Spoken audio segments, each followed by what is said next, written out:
Halo, salam sejahtera untuk kita semua.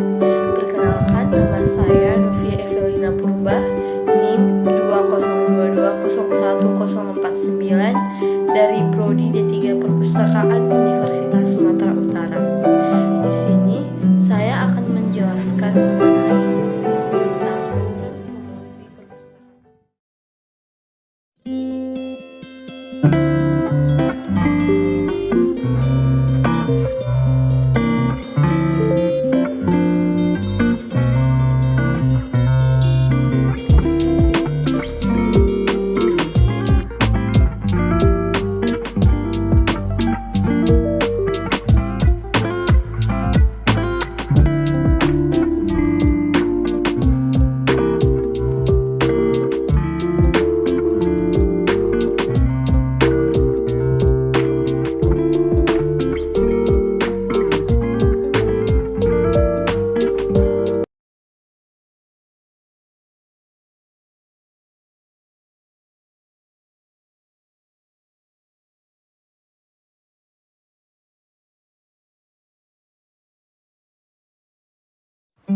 Yang pertama, saya akan membahas tentang komunikasi dan bauran promosi.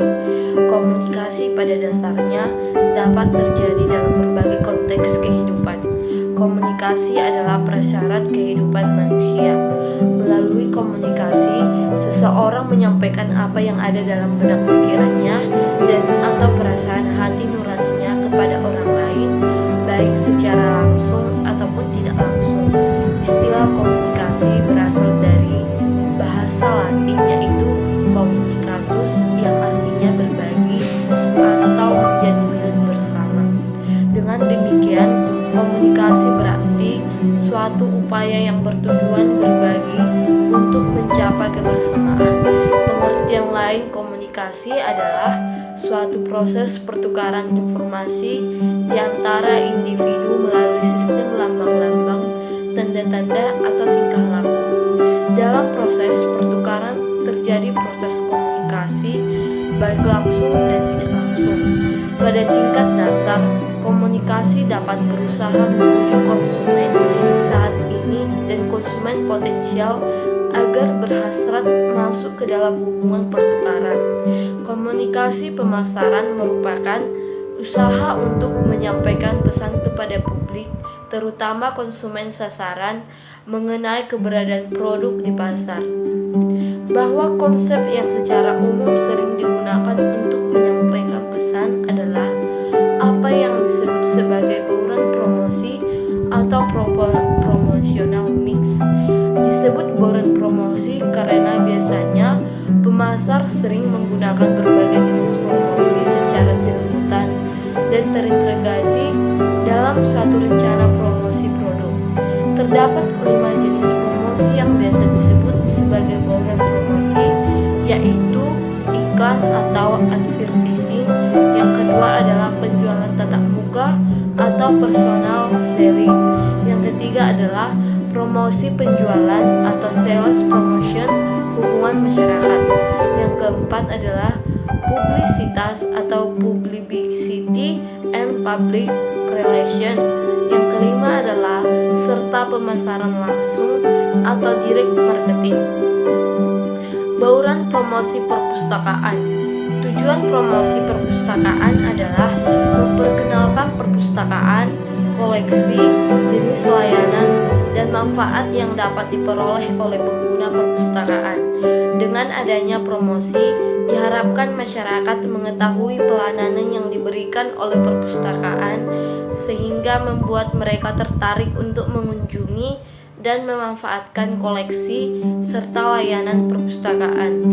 Menurut Wenstock, tujuan promosi adalah memperkenalkan pusat informasi dan pelayanannya, memperkenalkan kepada masyarakat reputasi pusat informasi, dan membujuk calon pemakai yang berpotensi agar menggunakan jasa layanan informasi. Perpustakaan dapat mengadopsi bauran pemasaran dalam mempromosikan produk dan layanan yang dimilikinya. Seperti yang telah disebutkan sebelumnya, bahwa bauran promosi mencakup iklan, penjualan tatap muka, promosi penjualan, hubungan masyarakat publisitas, serta pemasaran langsung. Kegiatan perpustakaan dapat dipromosikan dengan mengiklankan di berbagai media, baik media cetak maupun elektronik. Media cetak misalnya melalui pamflet, poster, majalah, dan surat kabar. Adapun media elektronik misalnya radio, televisi, dan internet, perpustakaan dapat memilih dan menentukan media yang dapat menjangkau khalayak dengan biaya yang relatif murah. Untuk media cetak, salah satu cara yang dianggap paling murah, praktis, dan umum dipakai untuk melakukan promosi di perpustakaan adalah dengan cara membuat atau mencetak dan menyebarkan brosur perpustakaan. Pemanfaatan brosur sebagai sarana promosi di perpustakaan dianggap tidak memerlukan biaya yang besar. Pembuatan cukup mudah dan penerbitan brosur sebagai media promosi biasa dilakukan oleh unit atau lembaga kecil maupun besar.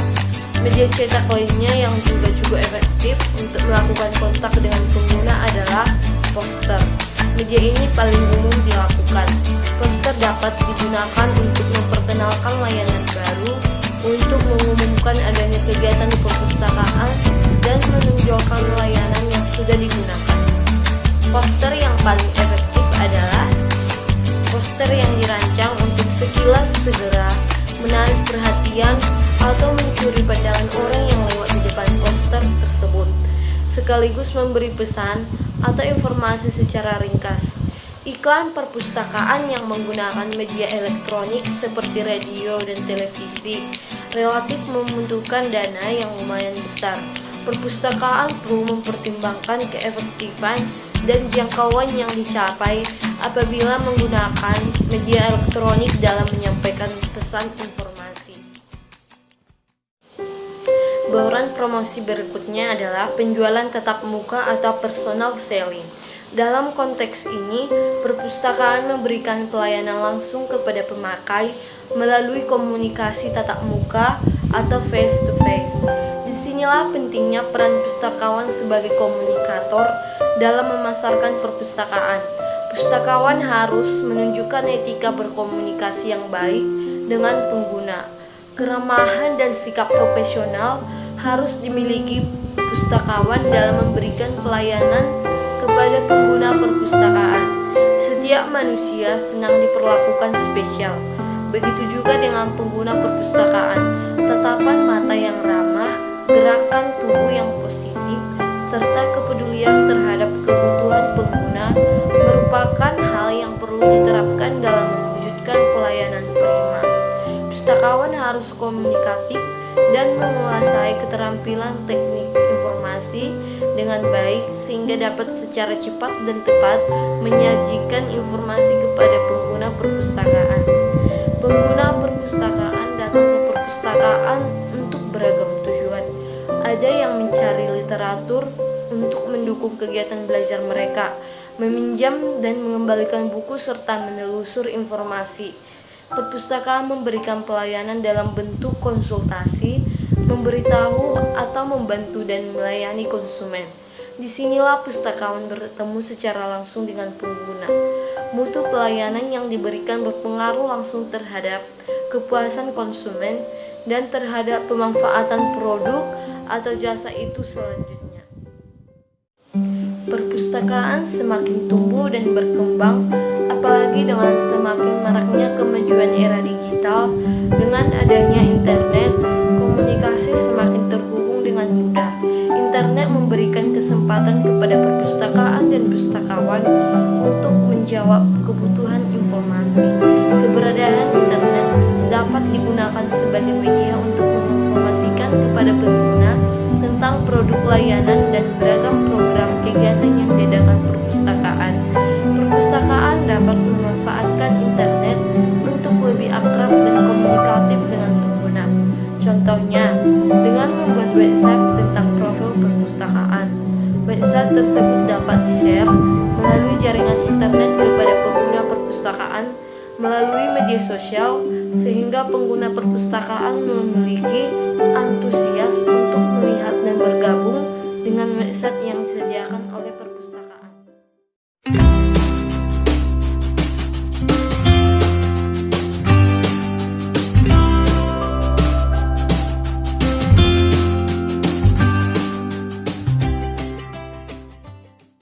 Pada materi yang kedua, saya akan menjelaskan tentang program promosi dan cara-cara untuk promosi. Yang pertama adalah membangun komunikasi dengan perpustaka. Merupakan pemanfaatan ilmu komunikasi dalam segala kegiatan promosi. Oleh karena itu diperlukan kemampuan dalam berkomunikasi dengan perpustaka, lingkungan, fasilitas, dan bahan pustaka yang ada. Beberapa sikap dalam berkomunikasi dapat ditunjukkan dengan kemampuan memiliki wawasan yang luas, tingginya integritas, dan kemampuan dalam berkomunikasi. Yang kedua, membangun kerjasama dengan pihak ketiga. Pada dasarnya, tidak satupun perpustakaan yang mampu memberikan layanan berupa kemenangan semua kebutuhan perpustaka. Oleh karena itu, perlu dibangun kerjasama, terutama dalam layanan promosi. Kerjasama dapat dilakukan dalam kegiatan sehari-hari atau secara insidentil. Kerjasama dapat dilakukan dengan instansi terkait atau pendidikan, perpustakaan nasional, provinsi, kabupaten atau kota, pemerintah, penerbit, toko buku, atau dengan lembaga atau orang yang berkompeten dengan perpustakaan atau tokoh masyarakat. Yang ketiga adalah membuat program promosi yang meliputi penetapan sasaran atau prioritas, menentukan prosedur atau tindakan serta menyusun rencana kerja. Adapun dalam pembuatan program promosi ini perlu menetapkan pendekatan yang dipakai, yaitu melalui iklan, melalui kontak pribadi, atau melalui penciptaan suasana atau atmosfer, melalui publikasi atau pemberian reward. Yang keempat adalah menerbitkan buku pedoman perpustakaan sekolah. Buku pedoman perpustakaan yang dimaksud berisi informasi tentang kegiatan perpustakaan, jenis layanan, prosedur, koleksi, peraturan, dan lain-lain yang berkaitan dengan aktivitas perpustakaan. Buku pedoman perpustakaan biasanya merupakan salah satu bab dari buku pedoman sekolah yang bersangkutan, yang diterbitkan setiap tahun ajaran baru yang dibagikan kepada setiap siswa. Penerbitan buku pedoman tersebut dimaksudkan agar semua siswa pada umumnya dan khususnya siswa baru mengetahui esensi dan eksistensi perpustakaan, sehingga timbul minatnya untuk berkunjung ke perpustakaan, yang pada akhirnya diharapkan dapat memanfaatkan layanan perpustakaan. Yang kelima adalah kontak perorangan. Promosi secara kontak perorangan dilakukan melalui pertemuan langsung antara perpustakaan dengan pemakai. Promosi dengan kontak perorangan dapat diatur sedemikian rupa sehingga mendekati kebutuhan, minat, dan pribadi pemakai. Yang keenam adalah menyebarkan brosur. Penyebaran brosur kepada pemakai dimaksudkan agar apa yang ada di perpustakaan sekolah diketahui oleh pemakai, sehingga dengan mengetahui keberadaan perpustakaan sekolah diharapkan akan timbul minat untuk memanfaatkan sumber daya perpustakaan. Brosur tersebut berisi tentang kegiatan perpustakaan, termasuk kekayaan yang ada di dalamnya. Yang ketujuh, penataan kondisi fisik perpustakaan. Mengartikan sebagai perancangan lingkungan organisasi yang diperhitungkan sedemikian rupa agar menimbulkan dapat kognitif dan atau emosional kepada pasar target, sehingga meningkatkan kepuasan pada waktu membeli atau memanfaatkan produk atau jasa itu. Penataan lingkungan perpustakaan dalam hal ini mencakup penataan interior dan eksterior, termasuk di dalamnya fasilitas yang digunakan untuk menciptakan suasana yang kondusif, sehingga pemakai yang datang ke perpustakaan merasa senang dan nyaman. Untuk memberikan kegairahan sekaligus suasana yang segar, pada jam tertentu dialunkan musik-musik lembut yang tidak mengganggu bahkan disukai oleh pemakai pada saat belajar di perpustakaan. Yang kedelapan adalah Melaksanakan kegiatan pendidikan pemakai. Pendidikan pemakai adalah kegiatan membimbing atau memberikan petunjuk kepada pemakai dan calon pemakai agar mampu memanfaatkan sumber daya yang ada di perpustakaan. Tujuan pendidikan pemakai adalah meningkatkan keterampilan pemakai agar mampu memanfaatkan kemudahan dan sumber daya perpustakaan secara mandiri. Kemudian, membekali pemakai dengan teknik yang memadai dan sesuai dengan untuk menemukan informasi dalam subjek tertentu. Kemudian, meningkatkan pemanfaatan sumber daya dan layanan perpustakaan. Kemudian, mempromosikan layanan perpustakaan. Kemudian yang berikutnya adalah menyiapkan pemakai agar dapat mengantisipasi perkembangan ilmu pengetahuan teknologi atau iptek. Dalam pelaksanaan kegiatan pendidikan pemakai biasanya menggunakan dua pendekatan, yaitu yang pertama, orientasi perpustakaan, yaitu pendidikan pemakai untuk memperkenalkan perpustakaan secara umum kepada pemakai baru. Pendidikan ini meliputi wisata perpustakaan dan atau peragaan dengan pustaka pandang dengar mengenai fasilitas dan layanan perpustakaan. Yang kedua adalah pengajaran perpustakaan, yaitu mendidik pemakai agar dapat menggunakan sumber informasi yang tersedia di perpustakaan dan di tempat lain. Berikutnya, kendala dalam kegiatan promosi dan upaya mengatasi kendala-kendala dalam promosi perpustakaan sekolah. Kendala dalam kegiatan promosi perpustakaan sekolah meliputi yang pertama, perpustakaan kurang mampu meningkatkan kuantitas dan kualitas layanan. Yang kedua, lokasi kurang strategis dan gedung kurang representatif.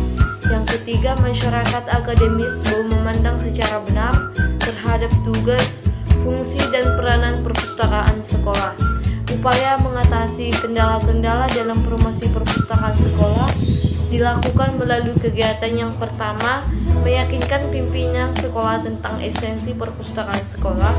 Yang kedua, meningkatkan citra yang positif tentang perpustakaan.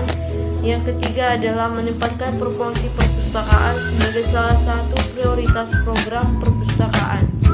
Oleh karena itulah, maka strategi yang matang, terarah, cantik, cerdas, bermutu, serta terus-menerus harus dilakukan dalam mempromosikan perpustakaan sehingga fungsi dan manfaatnya dapat dirasakan oleh masyarakat penggunanya. Oleh karena itu, peribahasa tak kenal maka tak sayang dirubah dengan semakin dikenal semakin disayang dan semakin cantik. Yang ke-10, petugas perpustakaan sebagai agen promosi. Sikap pustakawan secara langsung mempengaruhi citra perpustakaan. Jika petugas perpustakaan memperlihatkan sikap yang baik dalam memberikan pelayanan kepada pemakai, secara tidak langsung ia telah mempromosikan sebuah produk yang ada dalam perpustakaan tersebut.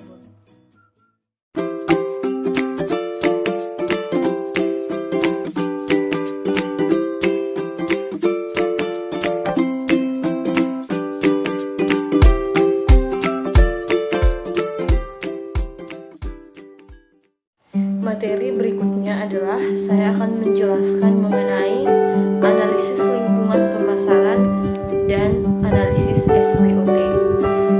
Analisis SWOT dalam lingkungan organisasi. Lingkungan merupakan faktor penting dalam penyusunan perencanaan strategi suatu perusahaan. Semua aktivitas bisnis tidak dapat lepas dari pengaruh lingkungan. Lingkungan bisnis yang dimaksud di sini adalah lingkungan eksternal dan internal dari perusahaan tersebut. Lingkungan eksternal yaitu peluang atau opportunities dan ancaman atau threats yang dihadapi perusahaan.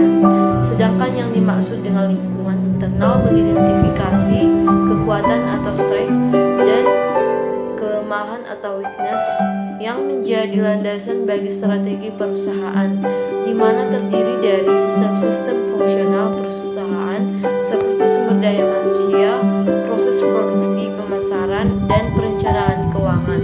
Analisis lingkungan terbagi menjadi dua, yaitu analisis lingkungan internal dan analisis lingkungan eksternal.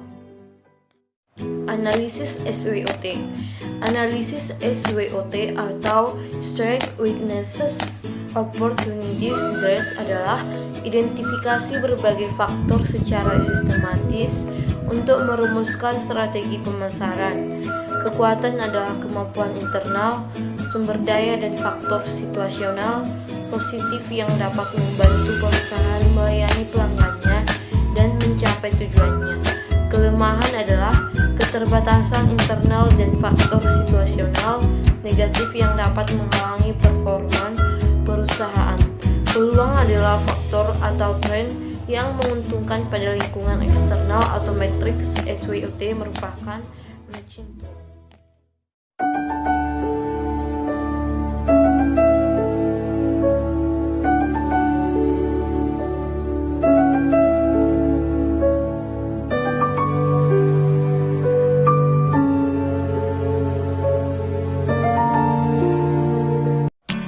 Materi berikutnya adalah saya akan menjelaskan mengenai riset pemasaran. Riset pemasaran adalah sebuah proses yang bertujuan untuk menghubungkan beberapa pihak melalui sarana informasi, baik itu masyarakat umum, konsumen maupun pelanggan. Tujuan riset pemasaran adalah yang pertama, evaluasi. Bertujuan untuk mengevaluasi strategi pemasaran yang telah diterapkan sebelumnya. Selain itu, evaluasi juga berfungsi untuk mengevaluasi atau mereview brand positioning dengan cara membandingkan produk kita dengan kompetitor. Singkatnya, evaluasi bertujuan untuk mengetahui apa yang perlu dievaluasi dari strategi pemasaran Anda. Yang kedua adalah understanding. Tujuan yang kedua yaitu understanding. Hal ini bertujuan untuk memberikan pemahaman bahwa feedback atau masukan dari konsumen adalah yang paling penting, karena sejatinya perusahaan perlu mengetahui apa kebutuhan konsumen demi menciptakan produk yang sesuai dengan keinginan mereka. Pada tahap ini, riset yang dilakukan biasanya berupa kebiasaan konsumen, perilaku, harapan, serta keluhan yang ada terkait produk. Yang ketiga adalah predicting. Yang ketiga yaitu prediksi, bertujuan untuk memprediksi pasar. Tentunya tahapan yang satu ini tidak bisa dianggap mudah karena dunia ini penuh dengan ketidakpastian. Hal ini menjadikan prediksi sangat berisiko karena hasil yang ada cenderung relatif. Prediksi dilakukan ketika perusahaan atau brand ini menyasar target pasar dan menyusun strategi pemasaran yang baru. Yang keempat adalah controlling. Yang terakhir yaitu controlling yang bertujuan untuk menjaga setiap proses bisnis yang tengah berjalan dan dilakukan secara reguler untuk mengatasi zero defect. Beberapa hal yang menjadi acuan dalam tahapan ini diantaranya posisi produk di hadapan konsumen, tren, serta efektivitas marketing tools yang digunakan dan lain sebagainya. Peran riset pemasaran dalam rencana dan strategi pemasaran. Yang pertama adalah menciptakan ide. Adanya riset pasar dapat membantu Anda dalam menciptakan ide usaha bisnis, terutama bagi Anda yang baru akan memulai bisnis sendiri. Hal ini akan memberikan Anda gambaran terkait pasar yang akan dibidik serta menjadi bahan pertimbangan dalam mengambil langkah berikutnya. Yang kedua adalah variasi pilihan ide. Tidak hanya satu ide bisnis. Dari melakukan riset pasar Anda akan memperoleh beragam variasi ide yang dapat dipilih. Selanjutnya, Anda bisa mencatat beberapa variasi ide yang ada sesuai minat Anda untuk selanjutnya dapat menjadi pilihan alternatif. Yang ketiga adalah mempermudah pengembangan konsep. Salah satu kendala yang sering dijumpai dalam mengembangkan bisnis yaitu kesulitan mengembangkan konsep. Dengan adanya riset pemasaran dapat memperoleh beragam informasi dan data yang dapat dijadikan sebuah opsi untuk membuat bisnis plan. Yang keempat adalah pengembangan dan strategi pemasaran. Melalui riset pemasaran, Anda akan disuguhkan dengan beragam tren terkini. Hal ini cukup penting mengingat pergerakan kondisi pasar dari waktu ke waktu cukup cepat. Dengan mengikuti tren yang ada, Anda akan memperoleh beragam informasi yang dapat dijadikan pertimbangan dalam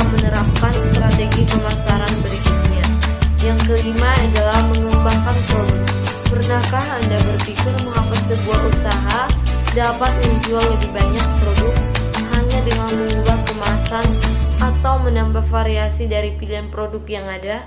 Hal itu dikarenakan adanya perubahan strategi yang telah dipertimbangkan melalui riset pemasaran terhadap konsumen atau segmentasi pasar tertentu. Yang keenam adalah tes pasar bertujuan untuk komersialisasi. Adanya riset pasar dapat dijadikan sebuah percobaan untuk melihat apakah hasil dari riset yang ada selaras dengan harapan yang kita inginkan. Pastinya hal ini mengarah pada komersialisasi atau terciptanya penjualan. Metode riset pemasaran.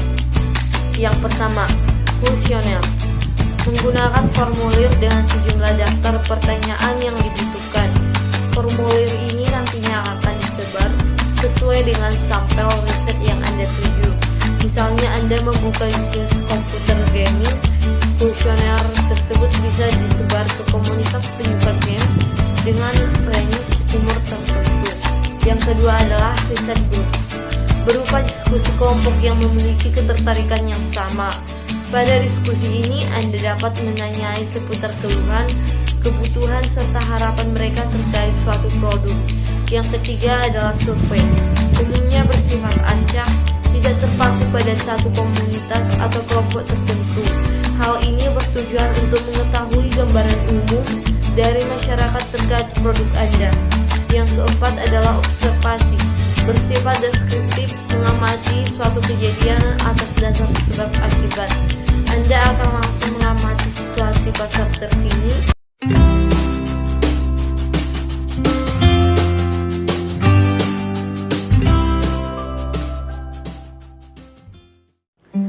Materi berikutnya adalah menjelaskan marketing pada masa digital. Pemasaran digital adalah suatu kegiatan pemasaran atau promosi sebuah merek atau produk menggunakan media digital atau internet dengan tujuan untuk menarik konsumen atau calon konsumen secara cepat. Jenis pemasaran ini melibatkan penggunaan situs web, perangkat seluler, media sosial, mesin pencari, dan saluran serupa lainnya sehingga dapat digunakan untuk menjangkau konsumen yang lebih luas. Pemasaran digital menjadi populer dengan munculnya internet pada 1990-an. Pemasaran digital melibatkan beberapa prinsip yang sama dengan pemasaran konvensional dan sering dianggap sebagai cara baru bagi perusahaan untuk mendekati konsumen dan memahami perilaku mereka. Untuk mendapatkan hasil yang maksimal, perusahaan sering menggabungkan teknik pemasaran konvensional dan digital dalam strategi mereka. Revolusi digital telah mengubah pendekatan perusahaan terhadap konsumen secara drastis. Berkat internet, konsumen dapat menganalisis harga berdasar pendapat yang beredar dan terkadang bahkan mendiktekannya. Perkembangan teknologi digital telah menyebabkan munculnya konsumen siber dan bisnis siber. Revolusi digital memungkinkan penerapan model hubungan baru dengan konsumen yang merupakan tantangan bagi perusahaan yang ingin meningkatkan pangsa pasarnya. Ponsel cerdas dan media sosial memberikan dampak tertentu pada perkembangan dinamis pemasaran digital. Oleh karena itu, menjangkau calon